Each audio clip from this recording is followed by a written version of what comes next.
آج اڈیالہ جیل میں پھر مجھے نہیں جانے دیا گیا.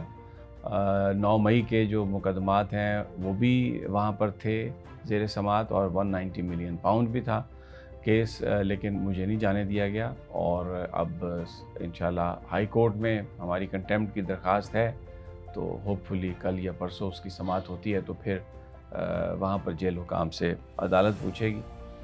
تو وہاں پر رش بہت تھا، ورکرز بہت تھے، کیونکہ 9 مئی کے مقدمات کی سماعت تھی، سینکڑوں کی تعداد میں لوگ تھے. اور اندر انہوں نے بڑی، جو اطلاعات ہمارے پاس ہیں، نعرے بازی بھی بڑی کی جب انہوں نے خان کو دیکھا. خان صاحب خود انہیں چپ کراتے رہے. تو 22 اگست اس کی تاریخ پڑی ہے، اور باقی ابھی 190 ملین پاؤنڈ جب میں یہ کر رہا ہوں تو ابھی اس کی سماعت چل رہی ہے. لیکن آج جو سپریم کورٹ آف پاکستان میں ایک بڑی واردات ہوئی، جو پلان بی ہے ایکسٹینشن کا، مدت ملازمت بڑھانے کے لیے، گریڈ 20، 21، 22، اس میں ججز بھی شامل ہیں، اس میں سرکاری افسران بھی، اور بھی بہت سارے لوگ جن کی مدت ملازمت بڑھ جائے گی. تو اس کے لیے اب قاضی فائز صاحب پھر کھل کر آخری دم تک کوشش کر رہے ہیں. تو آج انہوں نے 3 جو قومی اسمبلی کے حلقے تھے وہ مسلم لیگ نون کو واپس کیے ہیں، جہاں پر تحریک انصاف کے لوگ جیتے تھے.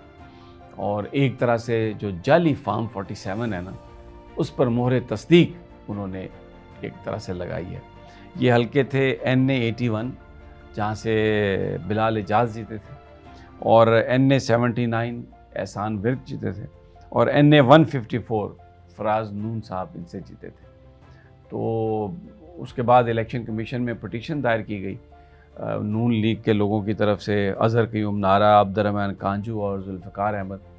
تو وہاں پر جب کاؤنٹنگ کی گئی تو بیگز پھٹے ہوئے تھے، اور اس میں تبدیل کر دیے گئے تھے ووٹس، نظر آ رہا تھا. اور پھر بہت سارے ووٹ مسترد کر دیے گئے تحریک انصاف کے جو امیدوار تھے ان کے، اور الیکشن کمیشن نے فٹافٹ ان کو جتوا دیا، اعلان کر دیا کہ یہ جیت گئے ہیں.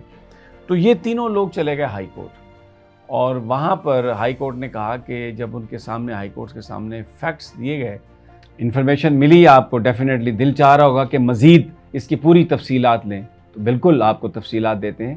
یہ جو لنک ہے نیچے، اس پہ کلک کریں، پوری ویڈیو آپ کو ملے گی، کوئی تشنگی نہیں رہے گی، ساری انفارمیشن ہے.